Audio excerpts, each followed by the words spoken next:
ನಮ್ಮ ಹೆಸರು ರಂಗಮ್ಮ ಅಂತ. ನಾವು ಇವಾಗ 4 ವರ್ಷದಿಂದನೂ ಹೋರಾಟ ಮಾಡ್ತಾಯಿದ್ದೀವಿ.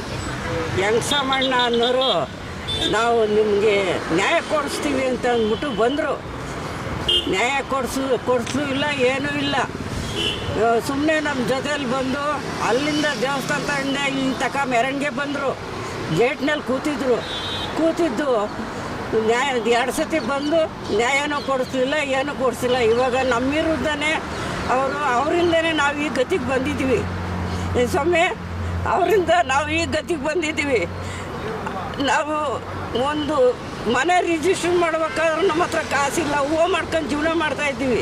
ನ್ಯಾಯ ಕೊಡಿಸ್ತೀವಿ ಅಂತ ಬಂದವರು ನಮ್ಮನ್ನು ಈ ಗತಿ ತಂದು ನಮ್ಮ ವಿರುದ್ಧನೇ ನಿಂತವ್ರೆ. ಇವಾಗ ಇದು ನ್ಯಾಯನ ಸ್ವಾಮಿ? ನಿಮ್ಮದು ಎಷ್ಟು ಜಮೀನಿದೆ? 2 ಎಕರೆ ಜಮೀನಿದೆ ಸ್ವಾಮಿ. 2 ಎಕರೆ ಜಮೀನಿಗೆ ನಮ್ಮ ನ್ಯಾಯ ಕೊಡಿಸ್ತೀವಿ ಅಂತ ಬಂದು ಇಲ್ಲ ದುಡ್ಡು ಇಸ್ಕೊಂಡ್ರೋ ಇಲ್ಲ ಬಿಟ್ಟರೋ ಏನು ಮಾಡಿದ್ರೋ ಗೊತ್ತಿಲ್ಲ.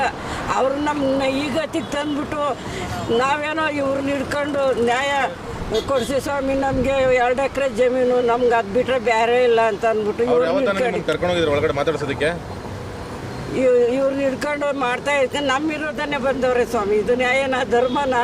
ಹಾಳಾಗೋಗಲ್ವ ಅವರು? ನಮ್ಮ ಹೊಟ್ಟೆ ಉರಿದಂಗೆ ಅವ್ರ ಹೊಟ್ಟೆ ಉರಿಯಲ್ವಾ? ನಾವು ಎಷ್ಟೋ ಅಯ್ಯೋ ಅಂತೀವಿ.